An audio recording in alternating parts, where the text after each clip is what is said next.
तो मुलगा त्या पिशवीकडे पाहत बराच वेळ उभा राहिला. त्याला आठवलं, आपल्या घरात कित्येक दिवसांपासून नीट अन्नही नव्हतं.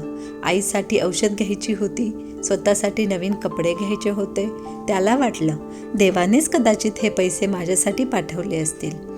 पण लगेच दुसरा विचार आला, पण हे पैसे माझे नाहीत.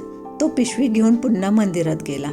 देवाच्या मूर्तीसमोर पिशवी ठेवली आणि म्हणाला, देवा, मी तुझ्याकडे माझं आयुष्य बदलण्याची प्रार्थना केली होती, पण चुकीच्या मार्गाने नाही. तो मंदिराबाहेर आला. थोड्याच वेळात एक वृद्ध माणूस घाईघाईने तिथे आला. तो खूप चिंतेत होता. तो प्रत्येकाला विचारत होता, इथे कुणाला माझी पैशाची पिशवी सापडली का?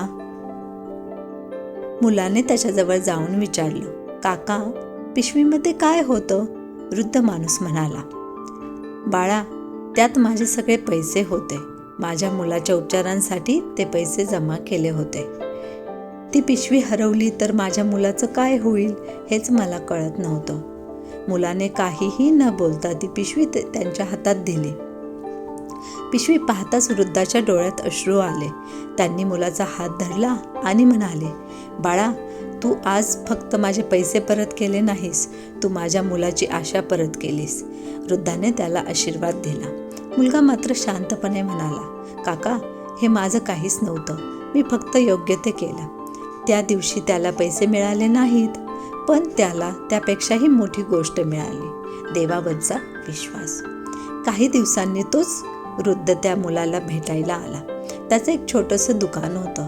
त्यांनी मुलाला तिथे काम दिलं. मुलाला मन लावून काम करू लागला. त्याची मेहनत आणि प्रामाणिकता पाहून वृद्धाने हळूहळू त्याच्यावर मोठ्या जबाबदाऱ्या सोपवल्या. काही वर्षांनी त्या मुलाचं आयुष्य संपूर्णपणे बदललं.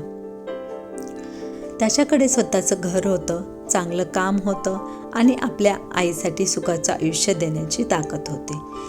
एक दिवस तो पुन्हा त्याच मंदिरात गेला. देवासमोर हात जोडले आणि हसत म्हणाला, देवा, त्या दिवशी मला वाटलं होतं की तू मला पैसे देऊन माझं आयुष्य बदलशील, पण तू मला पैशांपेक्षा मोठी गोष्ट दिलीस, योग्य आणि चुकीच्यातला फरक ओळखण्याची बुद्धी.